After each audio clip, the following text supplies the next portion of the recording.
Had a little listen to his podcast, huh? Dude, it's educational. And besides, I've been wanting to listen to this one. Welcome to Idling in the Impala, a podcast by and for lovers of supernatural and the fan fiction it inspires. I'm Sandra. I'm Karlee, and that was Jinx you just heard in the background. He's here too. He's a good boy. He's a little podcast mascot. So today, it's time, people. It's time. The battle of the dads, John versus Bobby. So, we've been doing these little character studies for a few episodes now. We figured we'd give a bit of love to people outside of the boys because, why not? They deserve love too.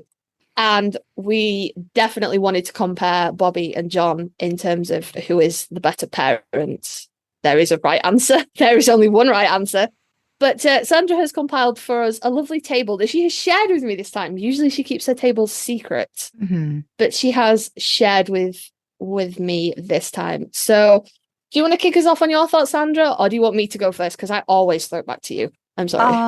No, if you want to go first, because I'm sure you have thoughts, many thoughts about it. I just know there's no battle. I already know who's the better dad. Yes. So maybe 100%. this is not the best topic because we're both going to be leaning very heavily towards one particular. This is the right answer. So yes. Yes, but it's an interesting character study, isn't it? It's an interesting character study. I'm like Sandra. There is only one right answer. It's not a battle.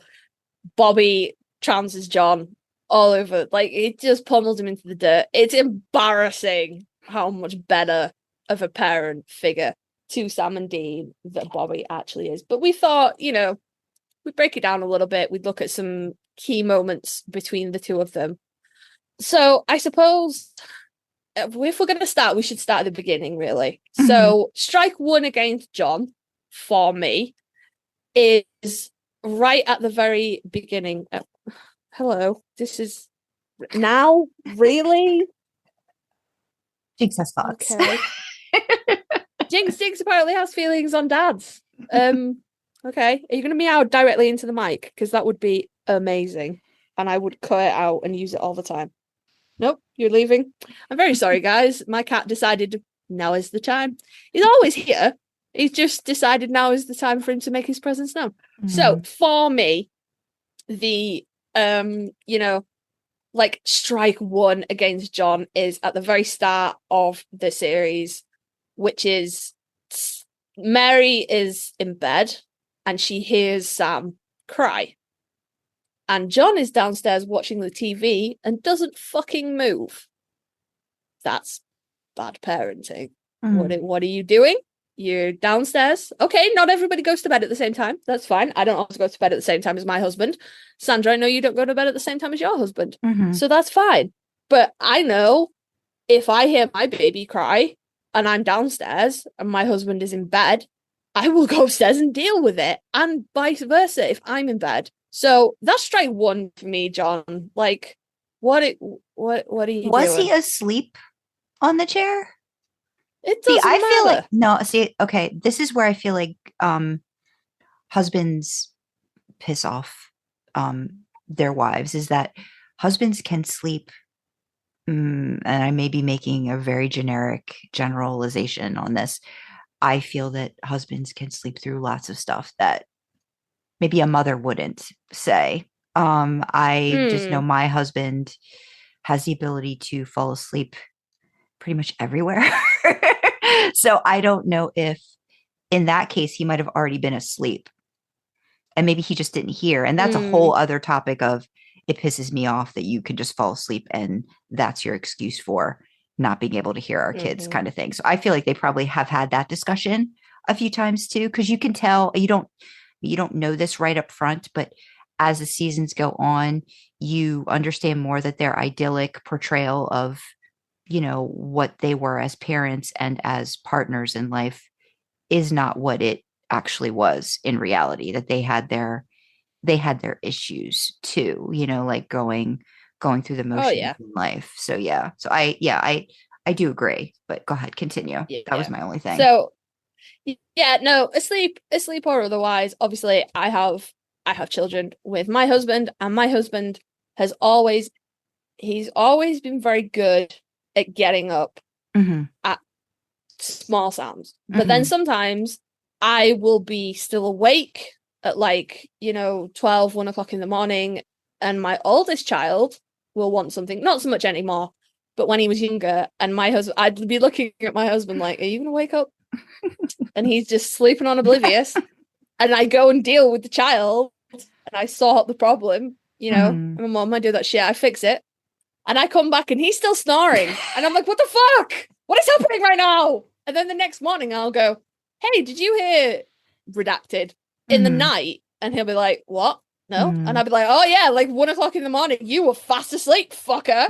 But then equally, he does that to me. He's like, oh, the baby got up at 3 o'clock in the morning. And I'm like, fucking did he? What?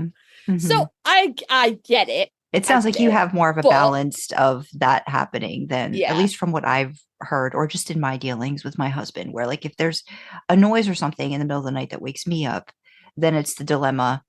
Do I wake him up because he's going to be a cranky son of a bitch because there's noise? Oh no, I wake my husband up. I wake him up. I'm like, baby, there's a noise downstairs. Go check it out. And then I really have to decide: is this life or death? Because I don't know if I want to deal with my husband's, why did you wake me up scenario. So yeah.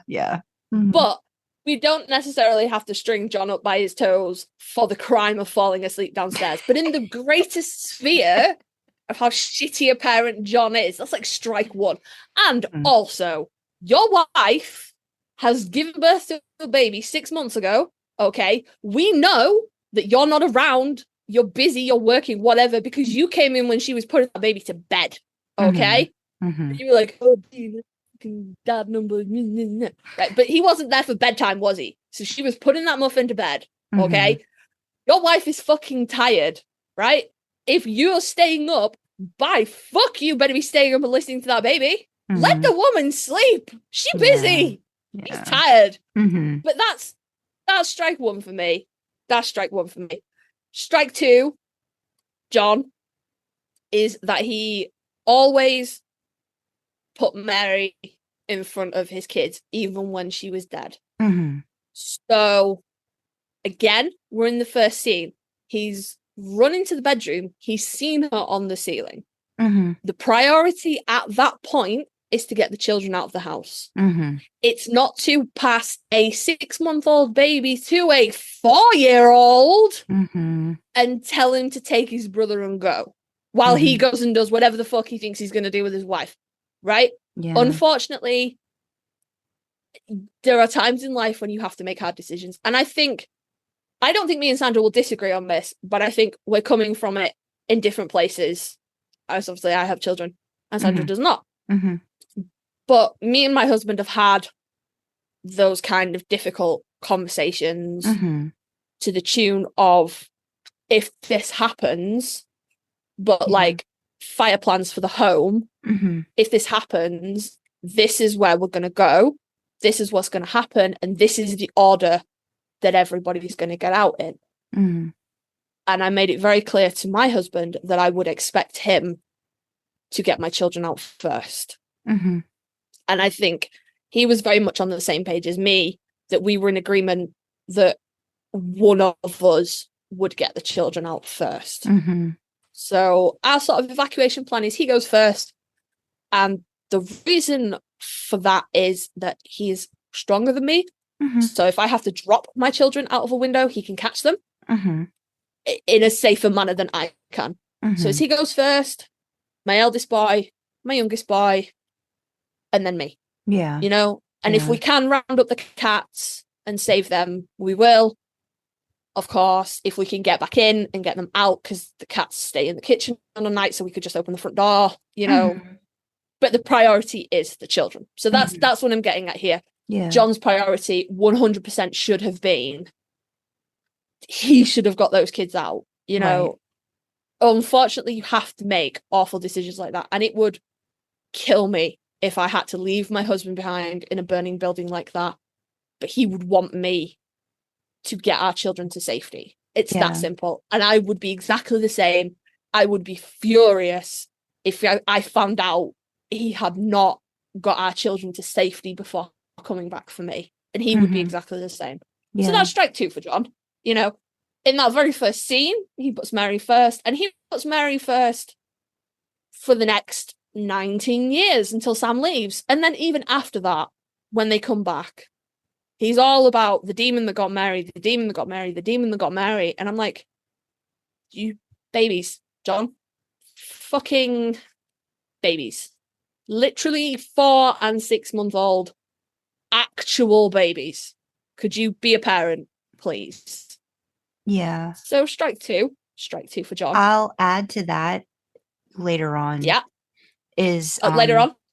Finding out. No, I mean, like, in terms of how that one scene, first of all, that scene is just like pretty much that's the whole theme of the show, right? Like, Dean has to protect Sam. Like, you don't realize that until later that, oh, that's pretty much right there in a nutshell what he was given to do by his father.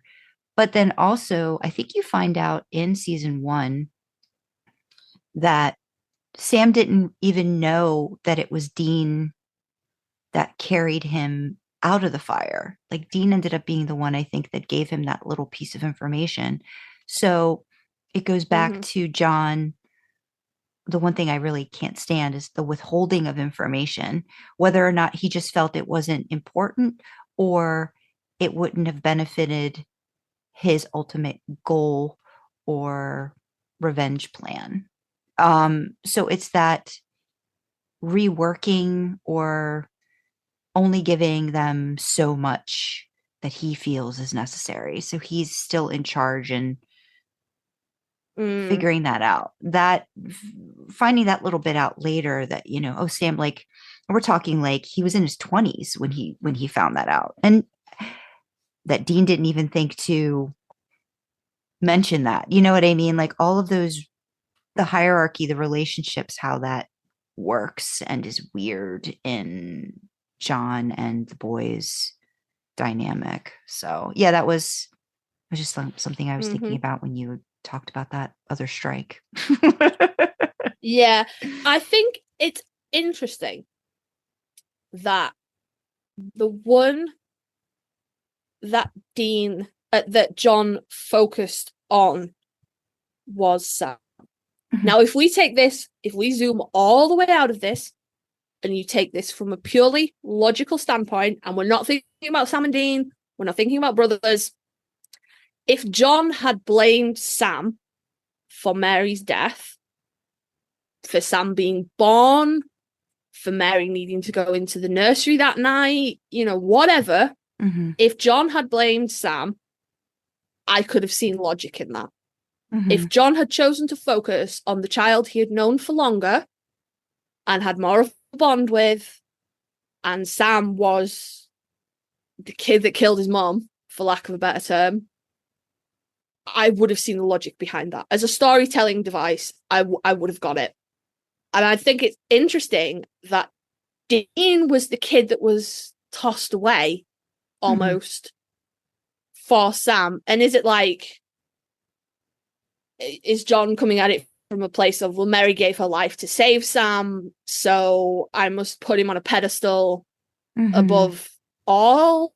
But Sam being the younger brother, it doesn't make a lot of sense emotionally. Yeah, I also wonder how soon it was that he put all of the pieces together about what was going on. And then does that, like, when, like, that's one of those things I wish we knew. Like, when did John realize, you know, what the plan was for Sam? And is that why Dean had to become this surrogate parent partnership to keep Sam safe, for whatever reason, at all cost scenario? But again, I understand there's, like, everybody's human first before they're a parent, right? And they don't always make the best decisions. I do get that. But when you is the term there's a parentification, right? Or Yes. you turn your child into a partner or a parent because you can't cope. There's a lot of Mm-hmm. lingering issues and trauma with that. And again, some people are just doing the best they can. But in my mind, John was so hyper focused on the revenge part of it. And I feel they really kind of tried to mirror that with Sam too, in like the first season and even the second season with Jessica. But you see them as needing that revenge more, and that being all that they are behind, and whoever needs to fall by the wayside to get that done, so be it, even if it's my kids, which doesn't make sense because he's all about, like, you know what I mean? It's like, it doesn't make sense. Like, if you're all about revenge for your wife, your kids are going to need, I just feel like they just needed the information. They needed to know the why behind it. Not just the how are we going to do this, but why are we doing this? Not just because I said so. Yeah, Yeah, I just it it all comes down to that one thing for me, is that John put Mary and of in the very initial, John put rescuing Mary over making sure that his kids got out safe. Yeah. But then he put avenging Mary before his children. And I'm just getting my little soapbox out. As a parent, I hate that phrase, but as a parent, I can't imagine doing that. Yeah. Like I love the bones of my husband. I love him to death, but I cannot conceive of being in that situation and making that choice. Because you have to think, would Mary have wanted John to do that? Would she have wanted him to dump his kids with anybody who would take them while he fucked off for weeks on end? Yeah, we know she wouldn't, because, like, she kept going on and on, about she didn't want that for her kids, so that's a thing. She didn't want them in the life. Yeah, she didn't want them in the life.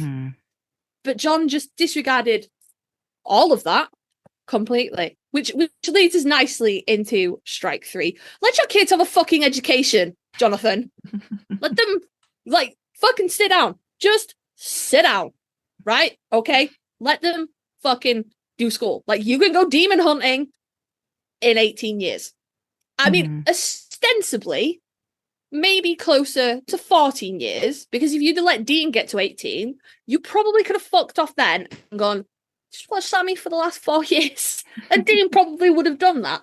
But instead, you dragged them all around the country. Like, what are you doing? Yeah. John, why? And again, it comes down to everything coming before their well-being. And Yeah. I have read so many fanfics to this effect that it now is canon in my head, even though it was never discussed in the show. John only ever left so much money. What did Dean have to do to get more money? You know, and I know they go, oh, he hustled pool, stolen credit cards, but I think, I've read so many fics where Dean, took a darker path. Like, Dean had to do sex work to get money to feed Sam, and I can't unknow that now. Yeah. I can't, it's never even alluded to in the show, but you can't tell me Dean wouldn't have done anything to feed his brother if they had nothing. If there was nothing he could steal, if there was no other way for him to make money, he would have done that. There's no question about it in my mind. Yeah. I think isn't that something that even in an interview, like way back, even Jensen had maybe said something to that effect? Gotta ask D. Because I feel like that might even have been something that, like, headcanon in Jensen's head was that, Dean more than likely did that, for Sammy to make ends meet. Maybe that's where I've got it from then.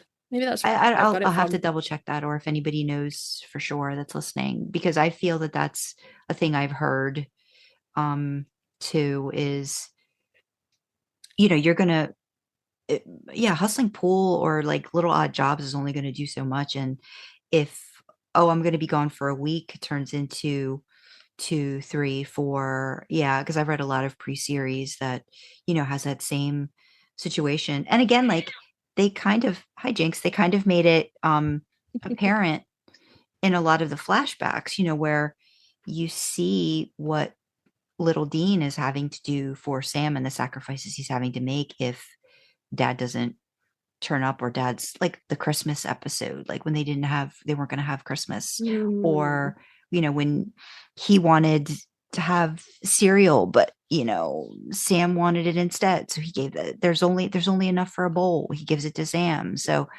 there's all of the sacrifice he was making. I'm sure if that became an easier way to make money, or he knew he was going to get more, again, look at what you're doing. Look at the choices you're making a child have to make based off of your decisions. Terrible. Yeah. Terrible. So it's really horrible. Human. Yeah. So yeah, that would be strike 3. Mm-hmm. Would just be, you know, abandoning them everywhere, dragging them all around the country, not letting them have a childhood, not letting them, you know, have any kind of future. They didn't think about a future outside of, at least I know Dean didn't.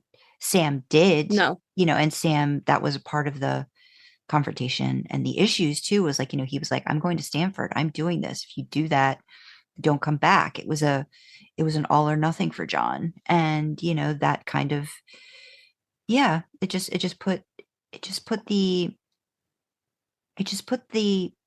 act over your kids. Like, this is what I need to do. It's just not good. It's just not good. Nope. Like Terrible. I would love to hear from a John apologist about, you know, anybody who has anything to say as to how whatever choices he made.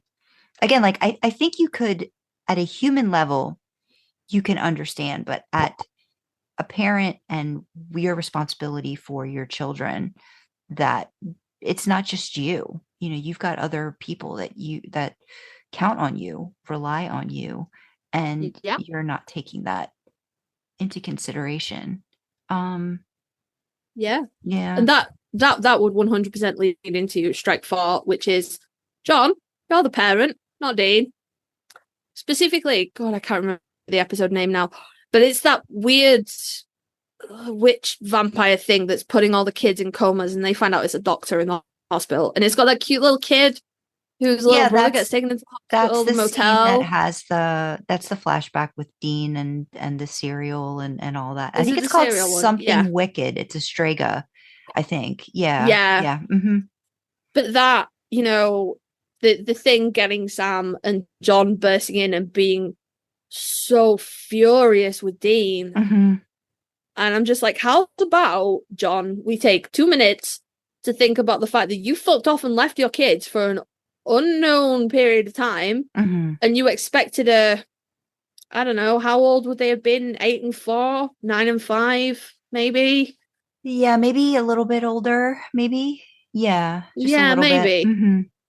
But even so, like, you know, you just expected him to stay in the motel room, and he's a kid, and they just don't fucking stay where you put them. Yeah. After about 6 months, that's it. They're just off. Yeah. That's why 4 to 6 months is peak child time, because they stay where you fucking put them, but they laugh and smile at you, and it's nice.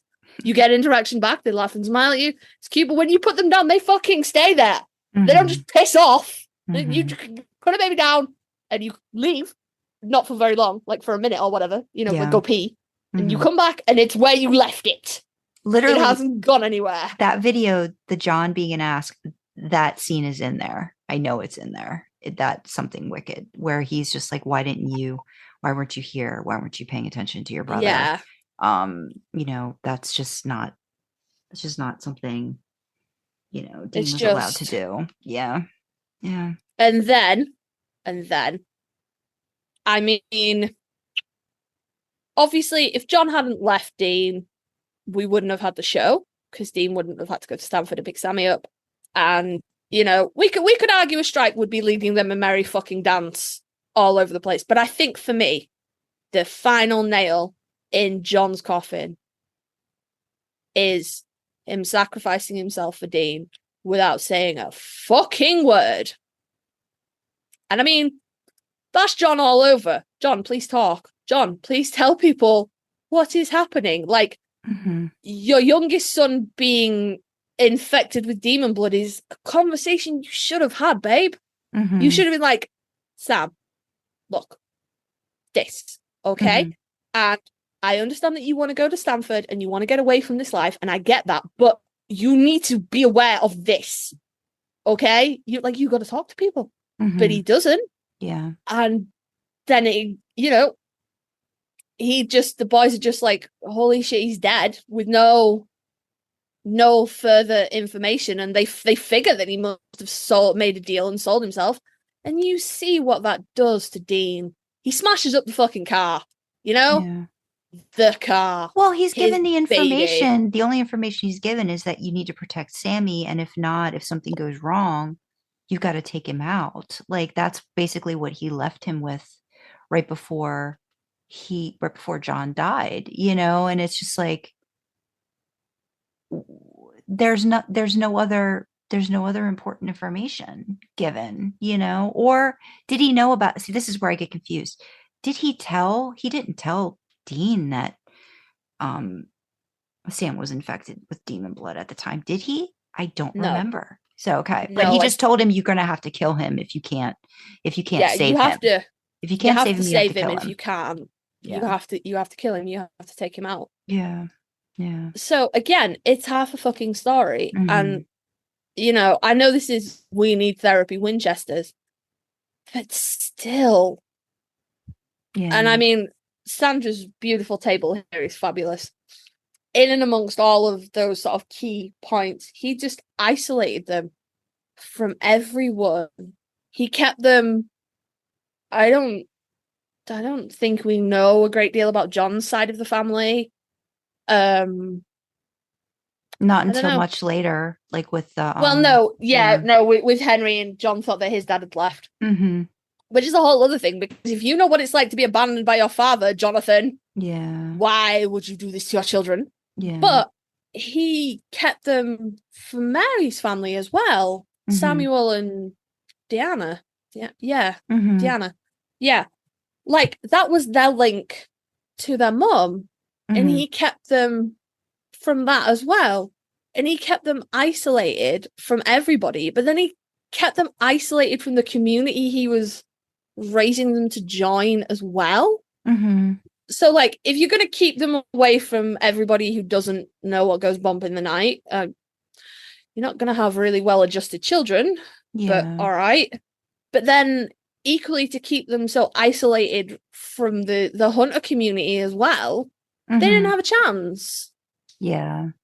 And there was no reason to do that, because we know that John worked with other hunters.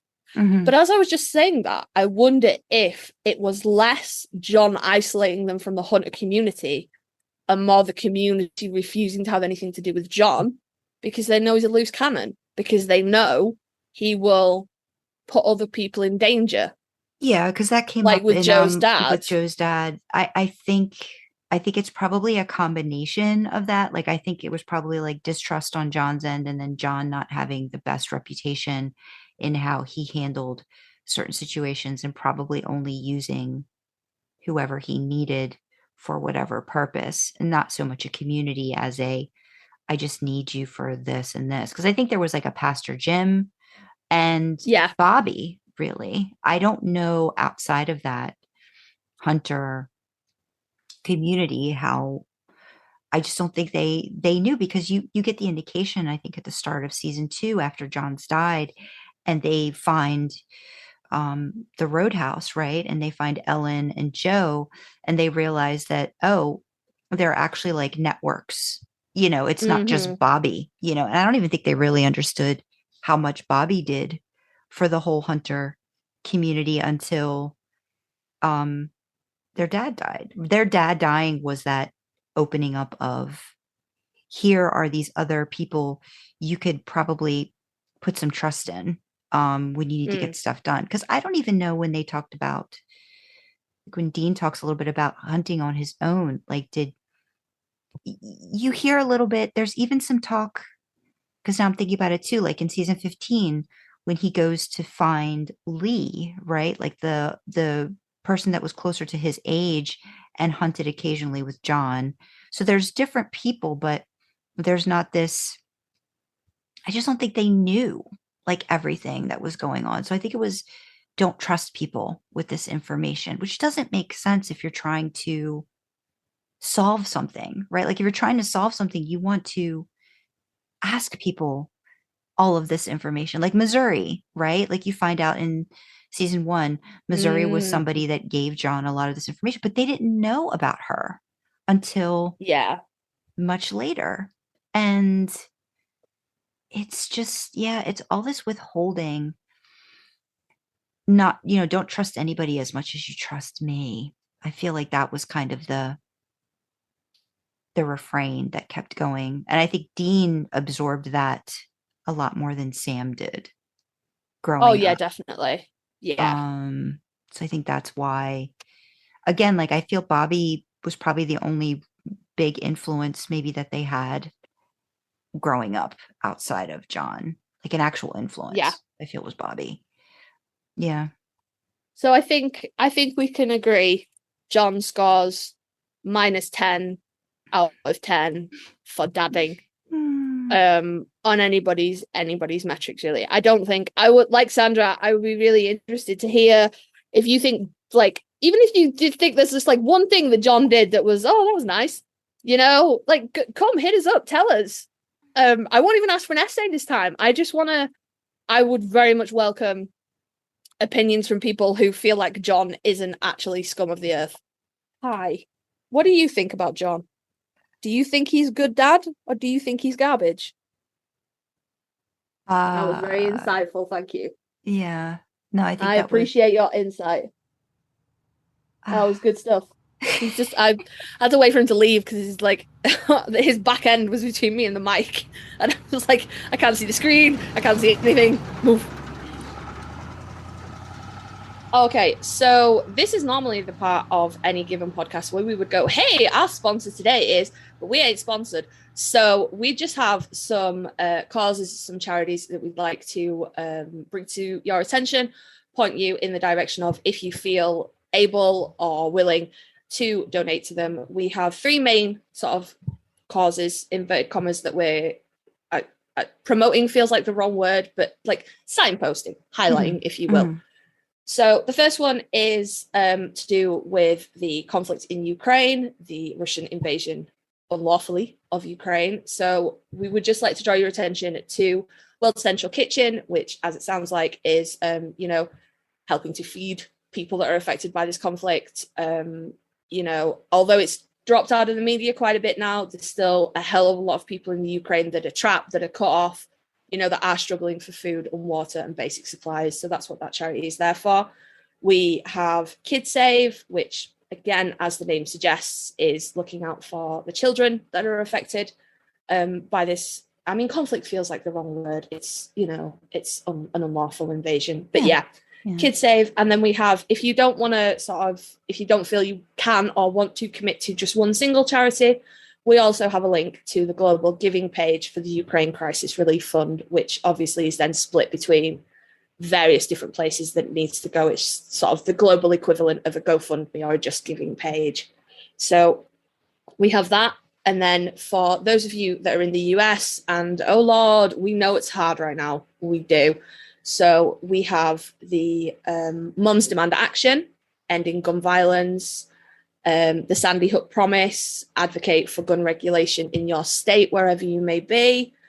We have the American Civil Liberties Union, which is, basic human rights.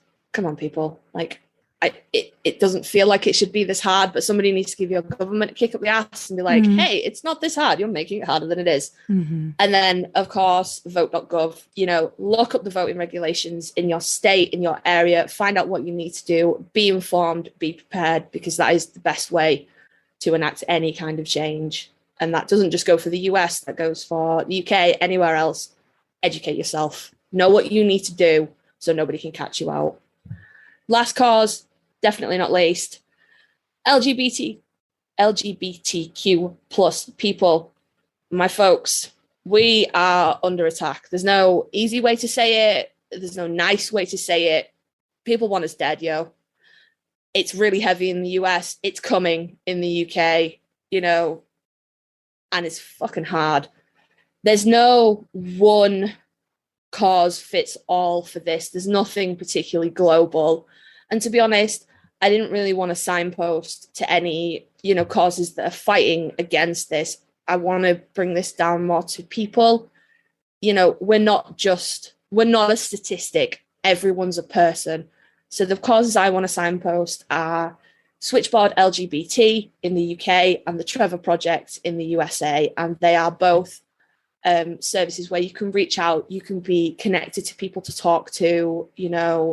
It's hard. We need to come together, guys. So if you need to talk to somebody, if you need help, if you are not safe where you are, these charities will help you. Reach out to them, even if it's just someone to talk to, even if it's just someone to go, this fucking sucks. If you need that help, reach out as well. For anyone outside of the US and the UK, I'd like to draw your attention to the Trevor Project. Again, they have resources for international LGBTQ plus people, youth. We know that as much as it's hard in our countries, it's a hell of a lot harder in some other countries, and it's not easy to come out. It's not easy to be safe.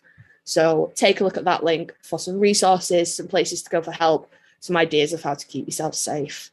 So again, it's not a sponsor. We wish we had a nice, fun sponsor to bring you, but we know that it's hard, and we just want to point you in the direction of help for others if you can give it, and help for yourself if you need it. So back to the podcast, I guess. But on the complete flip side, we have Bobby. Now we'll go through. We don't have strikes for Bobby. We have points in Bobby's favor. It's just comparisons to John. Yeah. Again, like there was the utility part of Dean, the potential in Sam not really being paid attention to. And I feel that Bobby was one that wanted them to feel like they were more than just their role. And looked at them as individuals and what their strengths and weaknesses were. I think he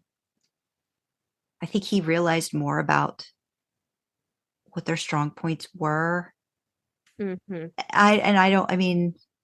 think there's been a couple episodes where they're like, which one's your favorite or whatever. And I don't think he, as a good parent, I don't think he ever had favorites, but he understood what made them their best version of themselves if they really wanted to take the time and care about that. Yeah. And just the amount of, I wrote down too, like the withholding of information, but Bobby was the giver of information, right? Like if they ever needed to know something, they called Bobby, and Bobby became that, here's the research, here's what I did, here's what you need to do. Not just send them off on a case like John did in all of season 1, gave them little breadcrumbs to send them here, send them just there. Fucking coordinates. But no information as to this is what you need to figure it out on your own. Like it's one thing to want your child to learn, right? But then you're literally putting them at, the danger of being killed. Give them some of the information. It's in your book. Don't just leave them your book or let them by chance find your book and then they have to do the digging. Like if you're going to send them somewhere. Oh, by the way, maybe check the book. It's in the book. Don't just like scan 50 million. Like, here's where I know where it is in the book, or I don't have time to tell you, but here it is. Or just that, like, Bobby was all about, I'm gonna make your job a little bit easier because you're already putting yourself in harm's way. You need to have all the resources and tools to make this easier for you, so you come out alive on the other end of it. I'm thinking now, I can't think of a single time when Bobby withheld information from Sam and Dean. Any information. There was never. I think the only thing he didn't tell them right away was when he'd made the deal with Crowley, and then they found out later because he had the whole thing, he ended up in the wheelchair situation, and there was some sort of, I can't remember the specifics, but he didn't give them that right away, but he eventually told them. But that was a sacrifice too. Like, he did a sacrifice, and that was something personal to Bobby. It wasn't like, yes, he should have told them, but them not knowing was not at that time to their detriment. I think if it had been to their detriment, he would have been like, well, I did this and you can be salty about it if you want, but I've done it now. Yeah. So, and one of the things that really stands out to me is, the last thing that Bobby did was outrun a Reaper to give Sam and Dean information. Yeah. And that episode can fuck off, right? For a start, like, piss off. But that was like, there's a whole heap of Bobby being such a great dad in that episode, where, he's arguing with John on the phone because he took Dean to the park to play catch instead of training him with a shotgun. And he let Dean be a kid. And then obviously there's the famous showdown with his own father, where he's like, I never had kids because I was scared to be you, but I ended up with 2 boys anyway, and they're great, and they saved the world more than once. And you never Bobby, I think Bobby is the epitome of, I'm not mad, I'm just disappointed. Whereas John was just mad. Like, there was never an attempt to correct behavior or show a better way or the right way. There was just anger, and when John was done being angry, then we moved on, and you were expected to learn your fucking lessons, but you were not guided in any way. Whereas Bobby, he's mad, but he's more disappointed that you've done this. But now you have done it, okay, we'll deal with it. Specifically Dean's deal for Sam. And again, that heart-wrenching family don't end with blood scene. And he's so, he's just like, I fucking could shake you. What the fuck have you done?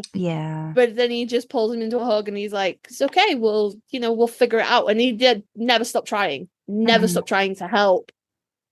And then, we have all the wonderful, wonderful moments. Jim Beaver throwing lube over Jared Jensen as holy water so many times. But yeah, he's just better. He doesn't get it right all the time, and he gets mad, and when his wife came back from the dead and he threatened them off his property and blah blah blah blah. But we all make mistakes. But overall, I think Bobby loved the boys because he loved them, and I think John loved them because he thought he had to, not because he actually did. I don't think. You mentioned, and I think it's very telling. I think it's very telling as well. After all hell breaks loose, when they kill Azazel, that's really the last time anyone uses John's body or John's image to try and manipulate the boys. But Bobby gets used a lot. Like Mystery Spot, the trickster appears as Bobby. He gets used a lot to try and manipulate the boys into doing Yeah. what they want it to do. And I mean, the last episode, the episode that shan't be named, maybe it was a COVID thing that they couldn't get JDM up to Canada. And I honestly think if they'd have had John meet Dean in heaven, the fans would have rioted. But Bobby was there. Bobby was the one that met him and was like, it's okay, Sam will be along, and don't worry, it's okay. I think that's, if anyone had to meet Dean up there, it had to be Bobby. It could never have been John. Yeah. 100%. I just think that so would have been torture anyway. Oh, we would have rioted. Rioted. It was a bad enough episode as it was. And if they'd have had fucking John meet Dean there with a beer, I would have been like, oh, what? No.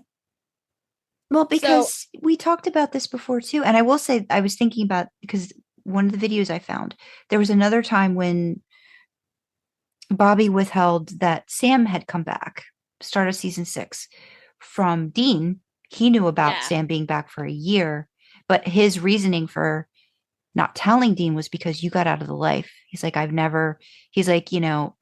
that's just not something that happens. And I wanted you to have all of that stuff you had. And Dean's like, well, it's not like I've done Lisa and Ben any good. Like, just all this stuff. But he's like, but you got out. He's like, and you had the chance to do something different with your life. And I wanted to give you that opportunity to do that. So that's like a withholding, but there's a positive purpose. And I think, again, like, I don't think a lot of people, I don't think Dean knew what to do with Bobby actually caring. A lot of the times, like, it was just like, you're not my dad. I was like, well, yeah, because you don't know what a real dad is supposed to be like. Like, this is what a real dad is supposed to do. This is what a father is supposed to do when they care for their kids, is, want to make sure they're taken care of. Or he said, like, I think it was when he was still in the wheelchair and Bobby was like, Dean spouted off something smart about him not being his father or some other stupid bullshit.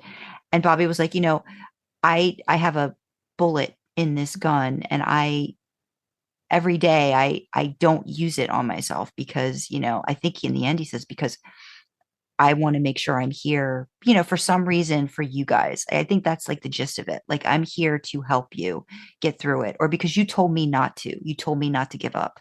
So I'm doing this for you too. Yeah. And it's that making them feel worthy of being cared about.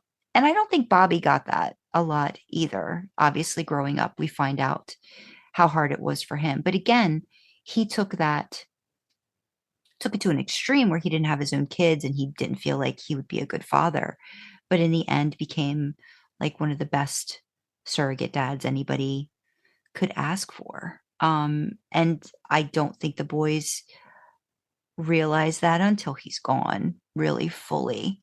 Yeah. Or appreciate it fully. I don't think they got that same, there was loss and regret when John died, but it wasn't the same.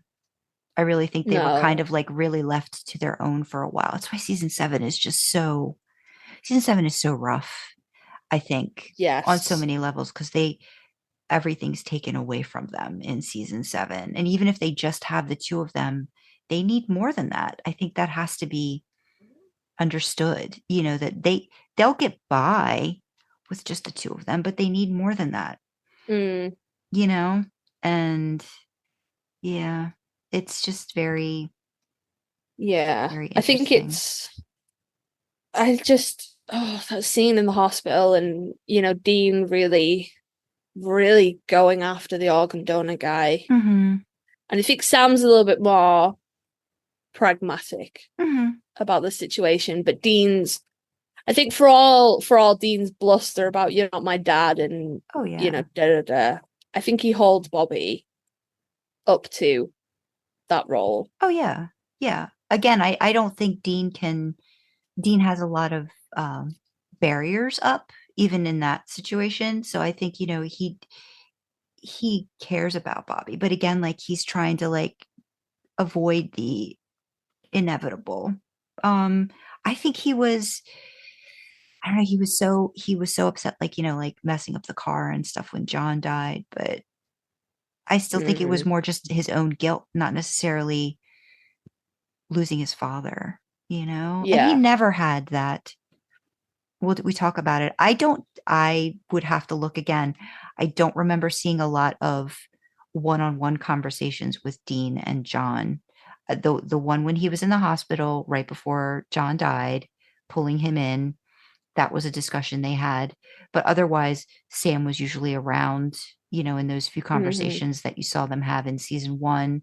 Sam and John have a heart-to-heart in season 1 that I don't think John and Dean have.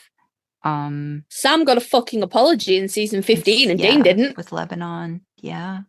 Mm-hmm.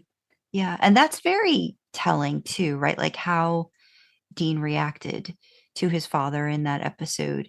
It wasn't all warm and fuzzies. I think even though he thought that's what he wanted, I think he realizes he didn't need it anymore. Like your heart's desire, what really was his heart's desire with that? Like, I don't think it was necessarily, wish. Having his father back.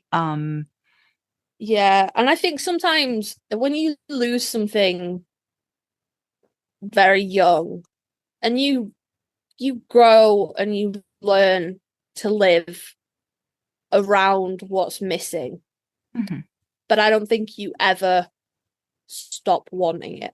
You just learn to live around it. Like we talked about this in the top and bottoms episode where I said, if you gave me that pearl and told me, yeah, you can have your mum back or you could have like £1 billion, and I'd choose the money every time. And I would if it was a conscious choice. But I think if that's the choice that you make, if that's a wish that you make with your heart, not your mind, it takes your subconscious into account. I can't promise that it wouldn't be my mum that would have popped up there instead of a truckload of cash. Yeah. Because you're always aware of what you don't have. And you, like I said, you grow around it and you find things to, fill that void, but it never fits properly because it's not meant to be there. Something else is meant to be there. Yeah. So as much as I hated John coming back for that episode and I thought it was dumb, although it does have one of the greatest bloopers of all time. And Sam got the apology and Dean got nothing. I get it. I do. I think still, like, when I try to remember that episode, I feel like Dean's wish was he wanted his family together. It just happens that John had to be part of making that wish happen. You know what I mean? And the what's the episode? Oh, the episode with the gin. Like, again, John's not alive in this dream state that the genie puts Dean in. That's supposed to be his happy place. His dad's dead. What does that say? If it was really his wish to have his father back, his father would have been there. Yeah, and they could say whatever, they couldn't do it because they couldn't bring Jeffrey Dean Morgan back. That still says a lot about how Dean inherently feels about his father. I wonder if when Sam's like, what the fuck? And Dean's like, I've wanted this since I was 4, shut up. I wonder if that wasn't bluster and what Dean's wish was for Sam to have his family. Sam never see what it was like. Yeah. Yeah. That would make a lot of sense with Dean's character. Anyone going to any cons, write this shit down. Ask Jensen and Jared. Ask them. We need answers, people. Yeah, that's actually a good question, like what their thought would be on that. Because again, you could, knowing Dean, again, like family and then how family is all wrapped up in Sam, I could see that a lot. Yeah. That his actual hi, what do you have to say? You got an opinion? Thank you. That was riveting. Any more? No? Okay. He's chatty today. He got opinions on dads, guys. Maybe it's because I neutered him when he was 5 months old and he feels bereft now. This will never be your life, baby. You will never be a father. Oh, goodness. That is a good thing because you are. Oh, so dumb. You would not survive in the wild. You'd make very dumb children. Maybe that's why you got feelings. But yeah, I would not have put it past Dean, actually. What were they actually wishing for with that pearl? I can't remember. Were they trying to give Jack his soul back or uncurse one of them? Oh, it was because Dean had they were trying to figure out how to get Michael. He was holding up Michael, right? Like hostage in his brain. Remember? Oh. So I think they were trying to figure out how to get Michael out, or how to just maybe kill him, just be done with him. So I think it was the whole Michael Dean thing, because he was still trying to figure out. I'm pretty sure that's why. I've got to look at. Hold on. It wasn't. They weren't trying to get rid of the Mark of Cain, were they? No. Because we're talking. This was season 14 when Lebanon happened, and that was the whole Michael Dean thing. Just bear with us while we're super professional and Google some shit. Well, no, this is actually being super professional. Yeah, I totally agree. This is trying to find the specific. The latest problem. Yeah, it was because it was after nihilism, and when Dean was talking about, I've got to build this Malik box, and Sammy was like, we have to find another way. So I guess this other way was, Sam and Dean look to occult lore for a solution to their latest problem, which had to be the Michael Dean thing. Yeah, that's what it was. Michael was still in his head, and he had him locked up in that freezer, that chest, that big old freezer. Yeah. Fire, dog's blood. Yeah. Hand of glory. Oh yeah, because it had the was that John Wayne Gacy and stuff, wasn't it? Mm-hmm. Yeah. Yeah. So that's what it was. So, like, I guess they thought, Dean's ultimate wish would be to get Michael out of his head, but it ended up being something else. Whatever his, again, heart's desire was just a weird way of putting it. Yeah, I could see it being a Sam thing. Yeah. I still think it's a wish for Sam, not necessarily for Dean. So yeah, it had its limits. Deepest desire was to have his family back together. It couldn't resurrect John Winchester, although it pulled him from an alternate timeline. Pulled him from 2003. Okay, fair enough. Yeah. I would have to go back and actually watch the Give Your Heart's Desire. Yeah. I think I definitely would fall down on the side of Dean's heart's desire being to give Sam the family he never had, rather than anything else.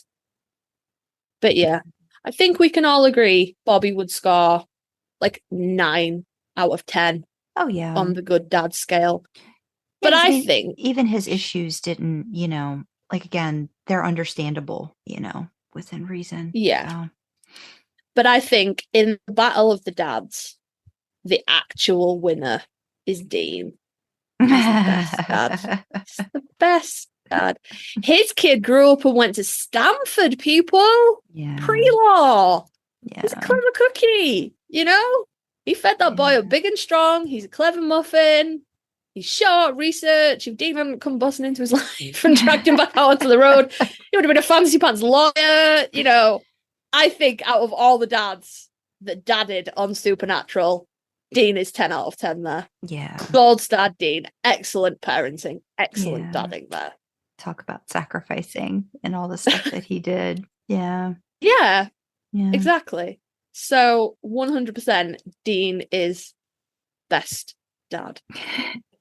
And if you feel differently, if you like, no, so-and-so was a better dad than Dean, or, you want to defend John, or you think maybe Bobby I really want to hear great. Somebody defend John. I really do. That would be the best. I would like to see how other people interpreted some of the things that we've been like, and that was terrible. I would just want to see if anybody interprets them in different ways. That is the wonderful thing about shows like this. It's open for interpretation, isn't it? Because we don't know. We weren't there for every step of John's life. He might have been fucking amazing.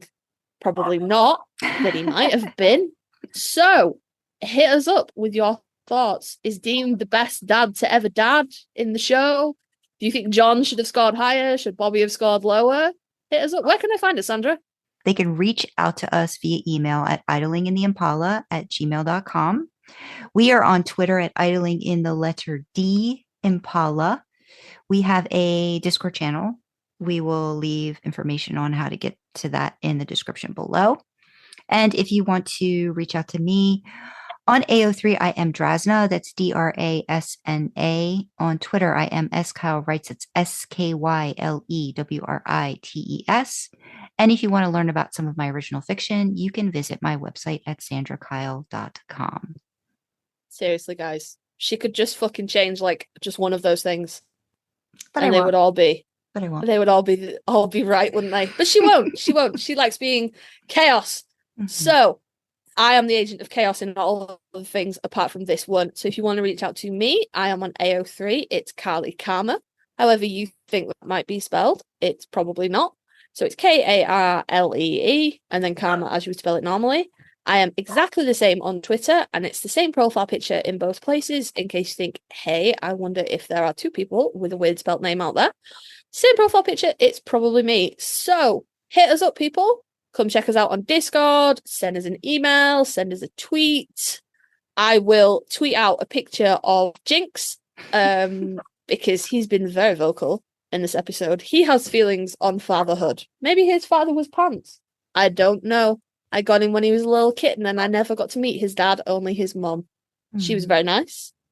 But maybe he has daddy issues as well. We don't know. But I can reassure you that I have spayed and neutered my pets, and he will not be procreating any more kittens into the world that need homes. But I will tweet out a picture of him for y'all so you can see the little podcast mascot that we have. So thank you for joining us in the back seat, and we will see you next time. Bye, guys. Bye-bye.